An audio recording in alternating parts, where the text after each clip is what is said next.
Let's just say you walk into the school and you see a folder laying on a stand that has notes about the students you're getting ready to teach.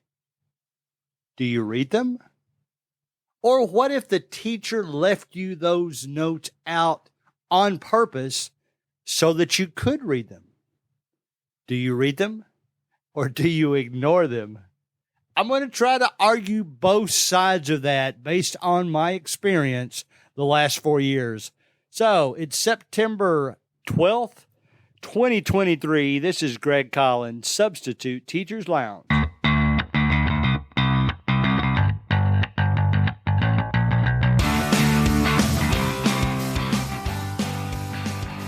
All right. Here's what we're going to do today. I guess substitute teaching last week made me think of this. It didn't necessarily happen in the room, but it made me think of it. I've got several stories to share about sizing up students when you get to school. By the way, this is episode 225. It just seems like that has a nice ring to it. At one time, I considered stopping at 200, and here I am almost 6 months later, and we're still going. I appreciate that. By the way, I will probably allow Tuesday now to be the permanent day on which I release the podcast. It did go up 20% from the previous week. Now, that could be topic related or anything like that. So we're going to try it for a while. So Tuesday morning is when this episode will pop up. You can easily listen to it on your way to school or on your way to wherever you're going. All right, one volleyball story that relates to the topic, but it'll be the only one I share with you this week. I promise. I don't know if I can make myself get through an episode without talking about it, but it relates so well. It was 6 years ago. I've been refereeing 7 years. Of course, I'm an assistant coaching now, but I'll go back to that in the spring. 6 years ago, so I'd be refereeing a year. Apparently, our scheduler thought I had done a good enough job. She was now going to make me the up referee, the one that stands up in the stand for the varsity match. It's kind of for lack of a better word, a prestigious thing because you're now the person in charge of that game. Well, when we got there that night, that meant that the guy that wasn't the up referee for varsity would be the up referee for freshman and JV, and they knew that he was sort of the second guy. Now, this guy is a really nice guy, but at the same time, I don't think he particularly enjoyed being second to anybody. He made the comment before it started that he was happy that I was going to do that, but I could tell even when he said it, he was just trying to overcompensate for how he really felt. So he proceeded to tell me he had refereed this team's many times. He proceeded to tell me what I needed to watch for on this player, what I needed to watch for on this player. And after he got through about 2 players, I said, listen, I don't want to know that. I want to be put in a game situation and make up my decision based on what I see, not what you tell me I'm going to see. And he stopped. We had known each other for years, so he did stop. And I called it that way. It relates to the classroom in the same way. Would you rather know everything there is to know about students and therefore maybe watch for certain situations? Or would you rather not know anything about any of them and go from there? Handle things as they come up. I'm going to argue both sides of the argument. Let's say that you know the details. My favorite story about that, it didn't come from a teacher. I was substitute teaching a math class one time at a high school, and I walked in. I get there early. It's funny. My wife went in to substitute teach today, and she left the school was only 5 minutes away, so she left in plenty of time, but she left like 15 minutes before she was supposed to be there.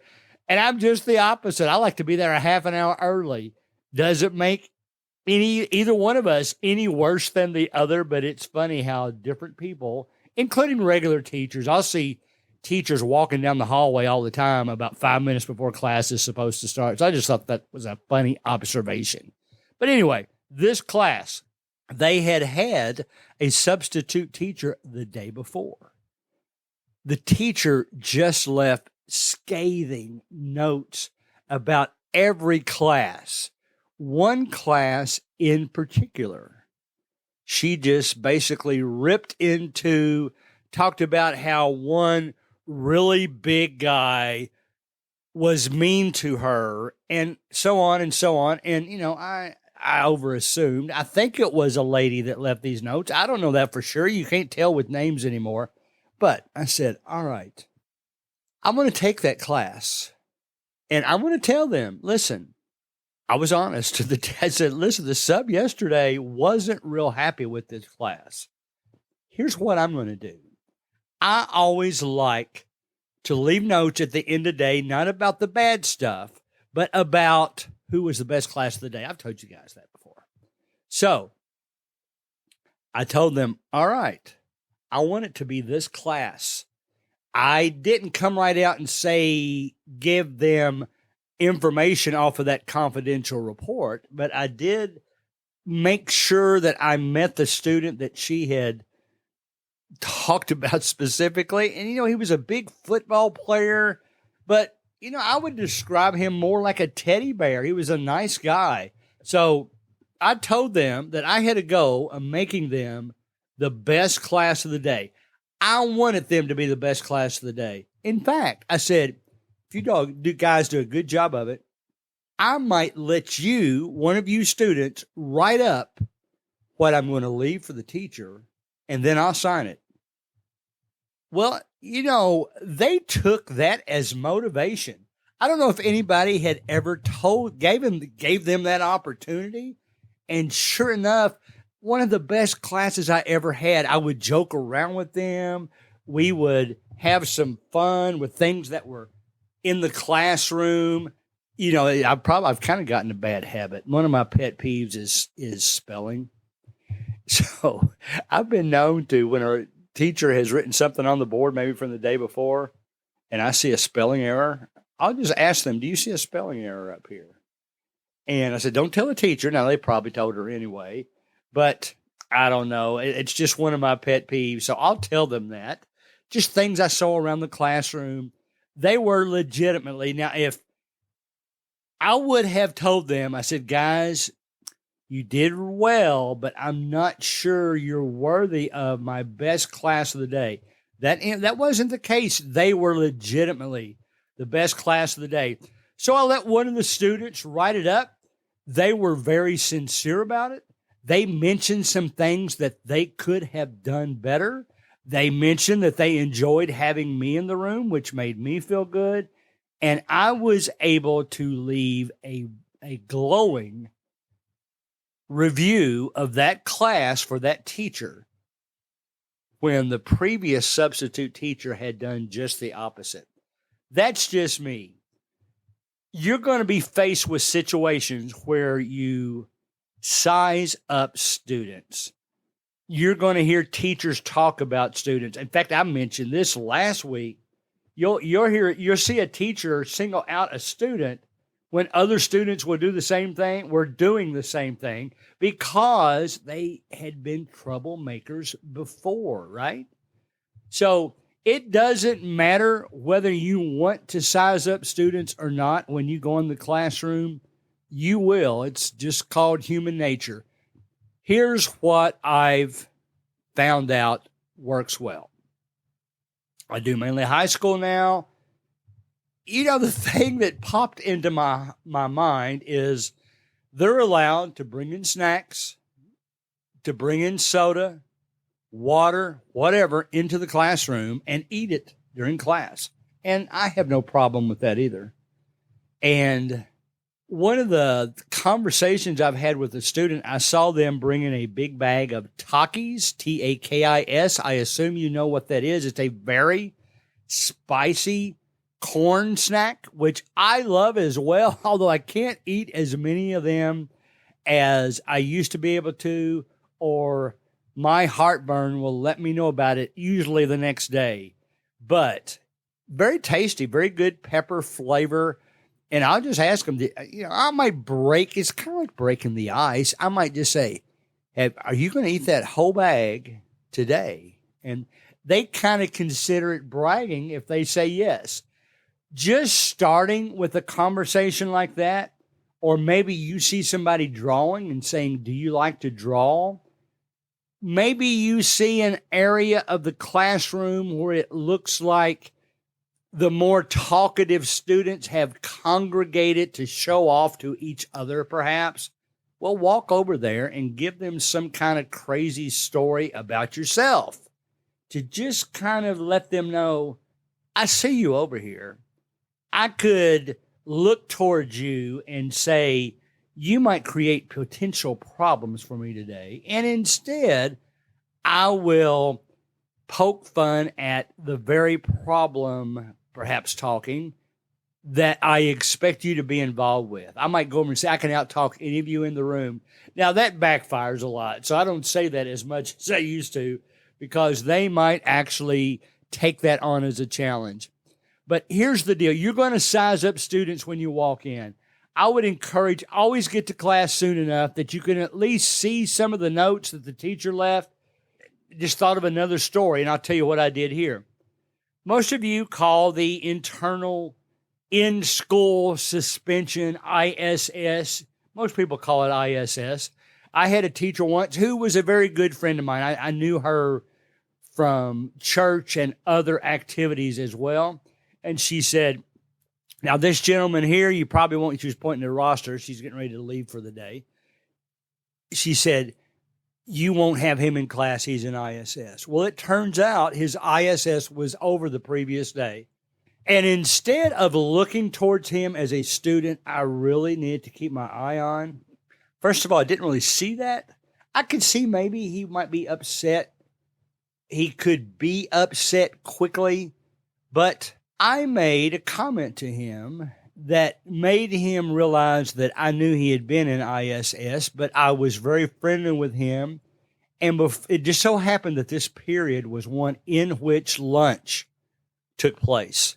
So he walked back with me after lunch and said, Mr. Collins, can I share with you what happened and see what you would have done? And said, oh my goodness.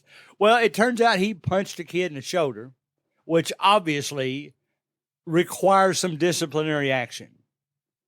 He punched a kid in the shoulder because that kid used a very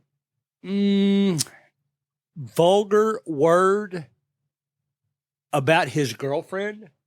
So he punched him in the shoulder. And, it's amazing how many people I've shared that story with. And they say, yeah, I would have punched him too. Well, I'm not one of those that would have punched a kid, but he at least felt like he could open up to me and share the story.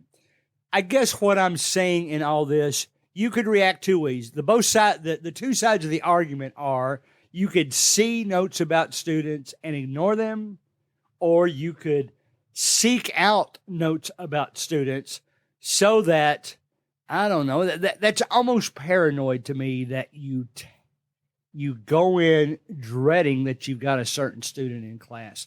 Instead, go in every day when you have found out something about students where you can try to make that student's day special, just like you make the other students special that wasn't on one of those lists. Sizing up students, sizing up people in general. I mean, you've got teachers you prefer to work with over other teachers. You've got students that you prefer to have in class over other students. Regardless, that doesn't mean that you are allowed to treat the students that don't fall into that category more negatively. You're not. I would encourage you to do this. Size up students. Do it. Have a conversation with them when you first walk in the classroom. Some type of icebreaker, but nothing like answer roll call with your favorite animal. They hate stuff like that. Instead, walk over to them have a social conversation. If you see them eating something that you've never seen before, get them to talk about it. If you see them with science homework out in class, out in a math class before you start talking, don't say you're in math class now. Instead, say, what kind of science project you going? Loosen the ice, make things more tolerable.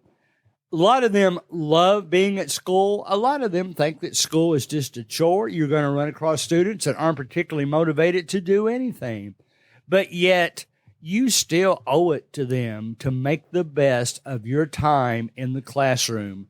And when you size up students, try to take that positive approach. Don't take all the notes you've seen and go in thinking, I'm going to have a negative problem with this child. I need to be ready for it and address it. Instead, go in and say, if this kid does some negative things, this is how I'm going to turn it around into something positive so that we can both learn from the situation, so that they feel comfortable talking to me in the hallway the next day if they see me, so that they don't dread being in my class the next time I'm here and therefore make my life miserable. Seek out ways to make everything a happy occurrence and size up those students in such a way that you can get some kind of positive performance out of it.